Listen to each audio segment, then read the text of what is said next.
अस्सलामु अलैकुम वरहमतुल्लाहि वबरकातुहू। सहायक उर्दू अनुवादक 2025 की नए फॉर्म की तैयारी करने वाले सभी विद्यार्थियों का आज की इस वीडियो में बहुत बहुत स्वागत है। आज की इस वीडियो में फिर से हम लोग उर्दू से हिंदी में अनुवाद को देखेंगे और साथ ही साथ कुछ महत्वपूर्ण शब्दार्थ को भी देखेंगे। और आज जो हम लोग ट्रांसलेट करने वाले हैं, तर्जुमा करने वाले हैं उर्दू से हिंदी, वो आपके तरक्की पसंद तहरीक के बारे में रहेंगे। और इसी टॉपिक पर जो कि आप अभी देख सकते हैं स्क्रीन में, ये जितने आपको मैं अभी दिखा रहा हूँ ये सारे के सारे मैं अभी आपको ट्रांसलेट करके बताएगा। और उसके साथ साथ में आप ये जो देख सकते हैं, एक सेकेंड, ये जो देख सकते हैं आप शब्दार्थ हैं कुछ, ये भी मैं आपको याद कराएगा जो कि इससे रिलेटेड है। तो इस वीडियो को आप लोग पूरा देखेंगे, डेली क्लास करेंगे। और क्लास कब कब होती है इसकी नॉलेज लेने के लिए, जानकारी लेने के लिए आप जो है व्हाट्सएप ग्रुप में जुड़ जाएंगे जो न्यू स्टूडेंट हैं, और ताकि जो है समय समय पर आपको पता चल जाए कि कब कब इसकी क्लासेस चल रही हैं, क्योंकि मैं वीडियो का जो लिंक है ग्रुप में शेयर करता हूं। तो आइए आज के इस क्लास की शुरुआत करते हैं और समझते हैं कि उर्दू से हिंदी अनुवाद किस प्रकार से होंगे। कि यहाँ पर उर्दू है, तरक्की पसंद तहरीक बर्रे सग़ीर हिंद के अदबी, समाजी और फ़िक्री इर्तिक़ा की एक निहायत अहम और इनकलाबी तहरीक है। मैं आपको बताना चाहूँगा कि इसको जो आप हिंदी में ट्रांसलेट करेंगे, तर्जुमा करेंगे, तो इसमें आपको शब्दों का अर्थ पता होना चाहिए। जैसे कि तरक्की जो है इसको हम लोग हिंदी में क्या कहेंगे, या फिर तहरीक को क्या कहेंगे, बर्रे सग़ीर को क्या कहेंगे, समाजी, फ़िक्री, इर्तिक़ा, इन चीज़ों को हम लोग, इन शब्दों का जो हिंदी अर्थ क्या होता है वो आपको पता होनी चाहिए। इसीलिए आप लोग जो है, मैं अभी आपको बताऊंगा तो कॉपी कलम साथ में लेके बैठेंगे और उन चीज़ों को आप लिख करके याद कर लेंगे, या फिर आप ध्यान से सुनेंगे। आप लगातार जब वीडियो आप देखेंगे, क्लास करेंगे, तो आपको धीरे धीरे आपका मशक होते रहेगा, फिर आप सीख जाएंगे। तो तरक्की पसंद, तो तरक्की को हम लोग कहेंगे प्रगतिशील, और तहरीक को कहेंगे आंदोलन, और बर्रे सग़ीर को हम लोग कहते हैं उपमहाद्वीप। तो यहाँ है तरक्की पसंद तहरीक बर्रे सग़ीर, तो प्रगतिशील आंदोलन उपमहाद्वीप। बर्रे सग़ीर हिंद के अदबी, यानी कि उपमहाद्वीप के साहित्यिक, सामाजिक, है ना, यानी कि समाजी तो सामाजिक, और वैचारिक, यानी कि यहाँ पर, और फ़िक्री, फ़िक्री को वैचारिक कहेंगे, और इर्तिक़ा की एक निहायत, इर्तिक़ा की एक निहायत, यानी कि विकास की एक अत्यंत, निहायत को अत्यंत कहिएगा, अहम और इनकलाबी तहरीक थी। अहम को आप कहिए महत्वपूर्ण, और इनकलाबी, इनकलाबी कहते हैं क्रांतिकारी को। तो इनकलाबी तहरीक थी, यानी कि क्रांतिकारी गतिविधि थी। तो इस तरीके से आप कहेंगे कि तरक्की पसंद तहरीक बर्रे सग़ीर हिंद के अदबी, समाजी और फ़िक्री इर्तिक़ा की, यानी कि प्रगतिशील आंदोलन उपमहाद्वीप के साहित्यिक, सामाजिक और वैचारिक विकास, है ना, फ़िक्री इर्तिक़ा की एक निहायत अहम और इनकलाबी तहरीक थी, वैचारिक विकास की एक अत्यंत महत्वपूर्ण और क्रांतिकारी गतिविधि थी। उसके बाद में आइए अगला समझते हैं। देखिएगा, करें इस तहरीक ने ना सिर्फ अदब की रुझानात बदले, तो यहाँ आप कहेंगे तहरीक को, तो मैंने अभी आपको बताया कि तहरीक को हम लोग कहते हैं आंदोलन। तो इस तहरीक ने, तो इस आंदोलन ने न सिर्फ अदब के रुझानात बदले, तो न केवल साहित्य की प्रवृत्तियों को बदला, रुझानात बदले यानी कि प्रवृत्तियों को बदला ही नहीं, मतलब कि ना सिर्फ अदब के रुझानात बदले, बल्कि अदीबों और शायरों के तर्ज़ फ़िक्र पर भी गहरा असर डाला। तो यहाँ कहेंगे बल्कि लेखकों और कवियों की सोच पर भी गहरा प्रभाव पड़ा। असर मतलब होता प्रभाव।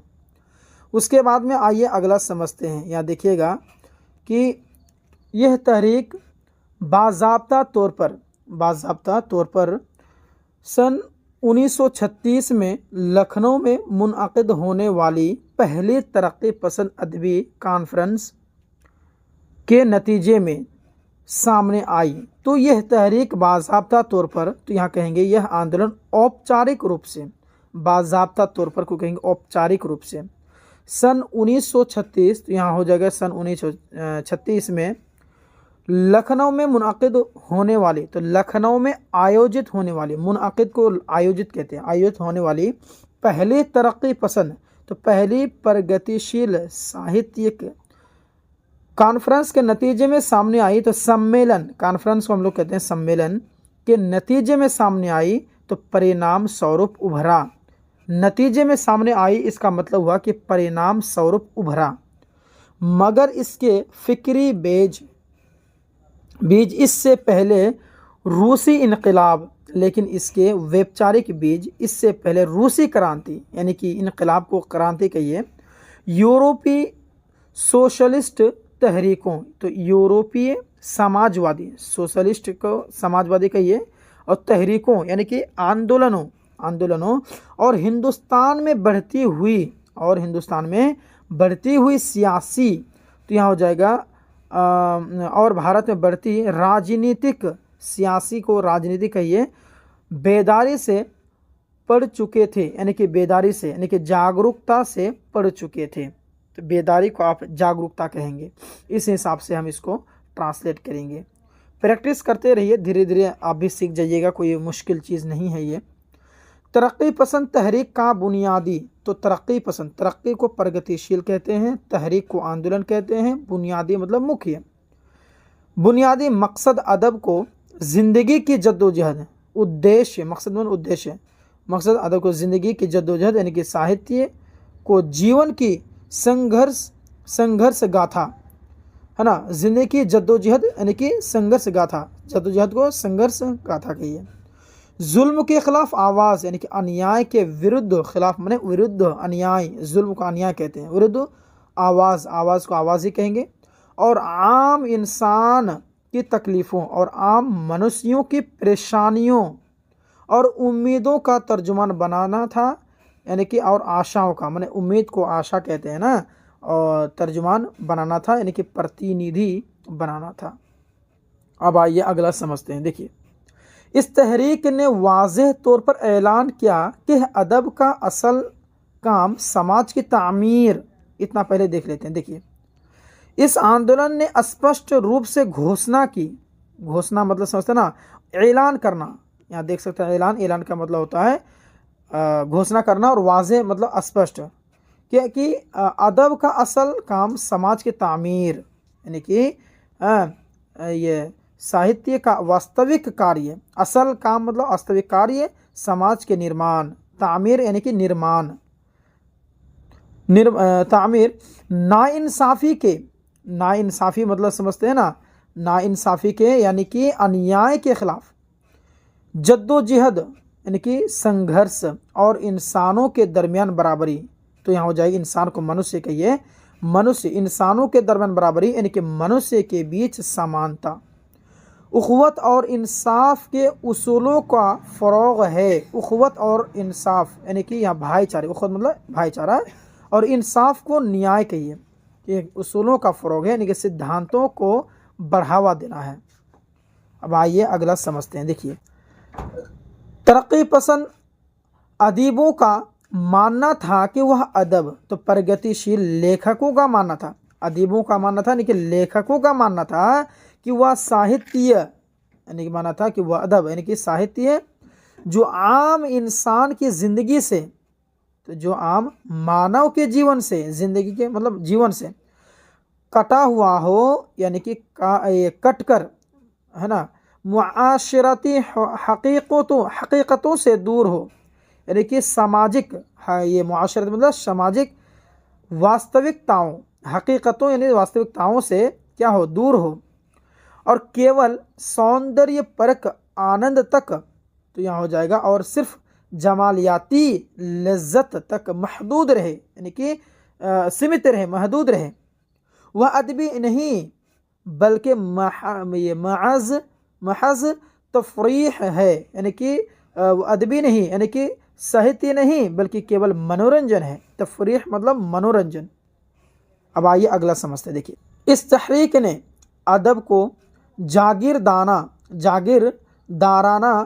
तो यहाँ हो जाए, इस आंदोलन ने साहित्य का उपयोग ज़मींदाराना, क्या ये जागीरदाराना है तो मिस्टेक लग रहा है आपको, और इस्तिहसाली निज़ाम के ख़िलाफ़, तो यहाँ हो जाएगा, और शोषणकारी, इस्तिहसाली मतलब शोषणकारी, निज़ाम को व्यवस्था कहिए, शोषणकारी, इस्तिहसाली शोषणकारी निज़ाम के ख़िलाफ़, व्यवस्था के ख़िलाफ़ एक मज़बूत हथियार के तौर पर इस्तेमाल किया, एक सशक्त हथियार के रूप में किया गया। आइए अगला समस्या देखिए। तरक्की पसंद अदीबों ने हिंदुस्तान में राइज जात पात के निज़ाम, तो यहाँ तरक्की पसंद अदबियों ने हिंदुस्तान यानी कि प्रगतिशील, तरक्की पसंद प्रगतिशील और लेखकों ने भारत में प्रचालित जाति व्यवस्था, प्रचालित मतलब संस्थान राइज को प्रचालित कहते हैं, यहाँ जो राइज है ना, राइज प्रचालित जात पात के निज़ाम, मजहबी मुनाफरत, औरतों पर जुल्म, औरतों पर की व्यवस्था, धार्मिक वैमनस्य, महिलाओं पर अत्याचार, मजदूरों का शोषण, तो यहाँ हो जाएगा मजदूरों को शोषण यानी कि मजदूरों की इस्तेहसाल, शोषण इस्तेहसाल कहते हैं, सरमायादार, यहाँ देख सकते हैं सरमायादार, साम्राज्यत, तो यहाँ हो जाएगा पूंजीवाद और साम्राज्यवाद, ठीक है। गरीबों की समस्या और सामाजिक, यहाँ पर आप देख सकते हैं, यहाँ पर लिखा हुआ आगे कि गरीबों के मसाइल, तो गरीबों की समस्या और समाजी बुराइयों को अपने फन का मौजू बनाया, समाजी यानी कि और सामाजिक बुराइयों यानी कि जो ये बुराई कह सकते हैं, बुराइयों को अपना कीर्ति का विषय बनाया, फन का, फन माने कीर्ति का मौजू बनाया, मौजू ने विषय बनाया। उन्होंने दिखाया कि अदब समाज से अलग नहीं बल्कि समाज का आईना होता है, यानी कि उन्होंने दिखाया, तो उन्होंने दिखाया कि अदब समाज से अलग यानी कि साहित्य, अदब को साहित्य कहिए, साहित्य समाज से अलग नहीं होता बल्कि समाज का दर्पण होता है, समाज का आईना, आईना माने दर्पण, दर्पण होता है। उसके बाद में देखिए, इस तहरीक से वाबस्ता नुमाया अदबियों में, तो इस आंदोलन से संबंधित प्रमुख लेखकों में वाबस्ता नुमाया अदबियों ने ये सज्जाद ज़हीर है ना, ये सॉरी क्या है, ये सज्जाद तो लिखा हुआ है, साजिद लिखा हुआ, टाइपिंग मिस्टेक है क्या, ज़हीर।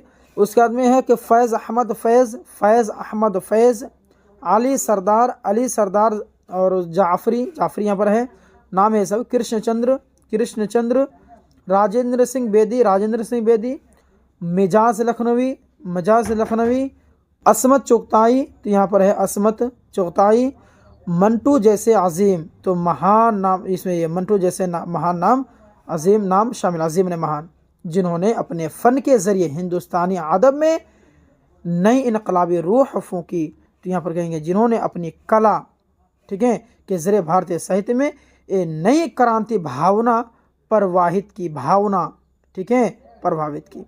इन अदबियों ने ना सिर्फ उर्दू बल्कि हिंदी, यानी कि इन लेखकों ने ना केवल उर्दू बल्कि हिंदी, उसके बाद पंजाबी, बंगाली और दिगर ज़बानों, पंजाबी, बंगाली और अन्य भाषाओं में साहित्य पर गहरा प्रभाव छोड़ा, यानी कि दिगर ज़बानों के अदब पर भी गहरी छाप छोड़ी। उसके बाद में आइए इसे समझते हैं। कह रहा है कि आपका 1940 और 1947 के दरमियानी दौर में तरक्की पसंद अदब अपनी बुलंदियों को पहुंचा, यानी कि सन 1940 और 1947 के मध्यकाल में प्रगतिशील साहित्य अपनी ऊंचाई तक पहुंचा, अपनी बुलंदी मतलब ऊंचाई तक पहुंचा। इस दौर के शायरों ने आज़ादी, तो यहाँ जो इस काल के दौर में काल के कवियों ने आज़ादी यानी स्वतंत्रता, इंसानी दोस्ती यानी कि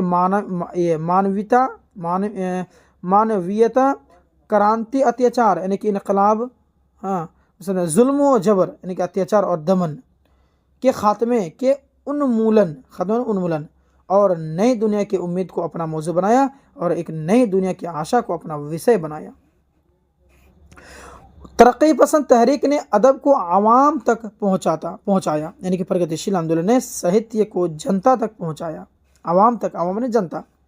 इसे तिबकाती दीवारों से आज़ाद किया, यानी कि इसे वर्गीय दीवारों से मुक्त किया, आज़ाद करना, मुक्त करना, और इंसानियत के आला तरीन इक़दार से जोड़ा और मानवता के सर्वोच्च मूल्यों से जोड़ दिया, आला तरीन यानी कि सर्वोच्च। उसके बाद में इसे समझिए, देखिए, आखिरकार यानी कि अंततः यह तहरीक आज भी जिंदा है, यानी यह आंदोलन आज भी जीवित है, जीवित है, क्योंकि इसने अदब को मकसदियत, क्योंकि इसने साहित्य को, अदब ने साहित्य को उद्देश्य, वास्तविकता, चित्रण, मकसदियत यानी कि वास्तविकता चित्रण, हकीकत निगारी, ये नहीं सही है, वास्तविकता चित्रण यानी कि हकीकत निगारी, इंसानी दर्द यानी कि मानव पीड़ा, मानवीय पीड़ा और समाजी शऊर से जुड़ा और सामाजिक चेतना से जोड़कर एक ऐसा रास्ता दिखाया, यानी कि एक ऐसा मार्ग दिखाया जो आने वाली नस्लों के लिए मशाले राह बन गया, यानी आने वाली पीढ़ियों के लिए प्रकाश स्तंभ बन गया। ठीक है, तो ये तो रहा। अब ट्रांसलेट मैंने किया। अब यहाँ पर कुछ शब्दार्थ दे रखे हैं, उन्हें आप याद कर लेंगे। इस्तिहसाल का मतलब होता है शोषण, है ना। उसके बाद में साम्राज्यत, साम्राज्यवाद, इनकलाबी रूह, क्रांतिकारी भावना, हकीकत निगारी यानी कि यथार्थवाद। उसके बाद में है आपका जात पात यानी कि जाति व्यवस्था, इख्वत भाईचारा, तबक़ाती जद्दोजहद वर्ग संघर्ष, जमालियात लज्जत यानी कि सौंदर्य आनंद, मुनाफरत यानी कि नफ़रत, इज़्ज़त नफ्स यानी कि आत्मसम्मान। और भी है कि हाँ है तामीर समाज, समाज निर्माण, मेहनत कश तबक़ा यानी कि श्रमिक वर्ग, फ़िक्री बेदारी, वैचारिक जागरूकता, गलबा प्रभुत्व, बाज़ाब्ता यानी कि औपचारिक अधिकारिक। ठीक है यार। तो दोस्तों इसी प्रकार से आप प्रैक्टिस को जारी रखिए। फॉर्म तो आना ही है, आज आए कल आए, जब भी आएंगे फॉर्म फिलअप करेंगे हम लोग। तो इसी तरह से मेहनत करते रहें और इस वीडियो को लाइक करेंगे, अपने दोस्तों में इस वीडियो को ज़रूर साझा करेंगे। मिलते हैं एक और नए क्लास के साथ में एक और वीडियो में, तब तक के लिए धन्यवाद।